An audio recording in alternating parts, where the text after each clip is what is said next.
Dillon جو کہ ہوائی کا رہنے والا تھا اور اس کے آباء و اجداد بھی یہاں کے رہنے والے تھے، اس نے ایک کام کرنے کا سوچا جو کہ وہ ہمیشہ سے کرنا چاہتا تھا۔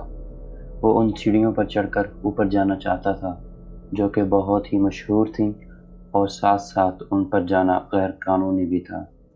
اس جگہ کا نام ہائیکو سٹیئرز تھا اور عام طور پر ان سیڑھیوں کو جنت کی طرف جاتی سیڑھی بھی کہا جاتا تھا۔ یہ سیڑھیاں بہت ہی تنگ خستہ حالت میں تھیں جن کے صحیح طرح سے دیکھ بھال نہیں کی گئی تھی۔ ان کی تعداد لگ بھگ 4000 تھی جو کہ پہاڑ کے ساتھ ساتھ اوپر کی طرف جاتی تھی۔ تو اس دن صبح اس نے اپنی دادی سے کہا کہ وہ حفاظتی باڑ کو پلانگ کر سیڑھیوں کے ذریعے اوپر کی طرف جانا چاہتا ہے۔ اس پر اس کی دادی نے اس سے کہا کہ یہ سوچ بہت ہی خطرناک ہے، کیونکہ ایک تو وہ راستہ بہت ہی مشکل ہے اور دوسرا اگر تم پکڑے گئے تو تم پر بہت بھاری جرمانہ بھی کیا جائے گا۔ لیکن وہ اپنی دھن میں ہی مگن تھا۔ ناشتہ کرنے کے بعد وہ خاموشی سے گھر سے نکلا، بس پر بیٹھ کر اپنی منزل کی طرف چل پڑا اور آخر کار وہ ان سیڑھیوں کے بیس کیمپ تک پہنچ گیا۔ وہ اس سفر کے لیے بہت ہی پرجوش تھا اور اس نے اپنے اس سفر کو اپنی یاد کے لیے محفوظ کرنے کا سوچا اور اپنے ہر قدم کی تصویر بنا کر وہ سوشل میڈیا پر ڈالتا رہا، اور یہ سلسلہ صبح سے چل رہا تھا۔ پھر اچانک 11 بجے کے قریب اس کے سوشل میڈیا اکاؤنٹ پر تصویریں آنا بند ہو گئیں اور نہ ہی وہ اس وقت تک اوپر چوٹی تک پہنچ پایا تھا۔ اس رات وہ گھر واپس نہیں آیا تھا۔ گھر والے بہت ہی پریشان ہوئے اور انہوں نے پولیس کو خبر کر دی۔ پولیس نے بڑے پیمانے پر اس کی تلاش شروع کر دی۔ انہوں نے ان سیڑھیوں کا تمام راستہ چھان مارا، یہاں تک کہ ہیلی کاپٹرز بھی استعمال کیے گئے اور نیوی بھی اس کام میں شامل ہو گئی تھی۔ اس کا کہیں بھی کچھ پتہ نہیں چل پایا۔ ایسا محسوس ہو رہا تھا کہ جیسے اس کا کوئی وجود ہی نہ ہو۔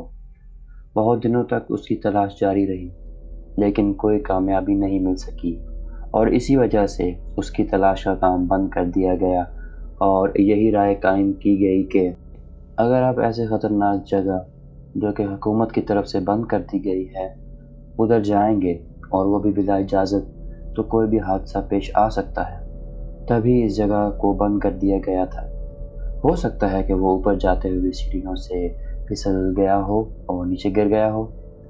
یہ جگہ بالکل بھی محفوظ نہیں تھی، اسی لیے ادھر آنے پر پابندی تھی۔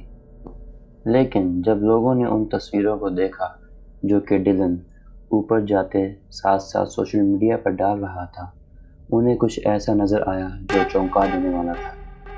اس تصویر میں ایسا لگتا ہے کہ جیسے وہ گھنے جنگل کی تصویر لے رہا ہے، لیکن اگر تھوڑا غور سے دیکھا جائے تو ایسا لگتا ہے کہ جیسے کوئی شخص زمین پر بیٹھا ہوا ہے اور وہ جگہ ٹریل سے تھوڑا ہی فاصلے پر تھی جہاں وہ شخص خود کو چھپانے کی کوشش کر رہا تھا۔ بہت لوگوں کا یہ خیال ہے کہ وہ شخص ڈلن کا پیچھا کر رہا تھا اور پھر کسی مقام پر اس نے ڈلن پر حملہ کر دیا۔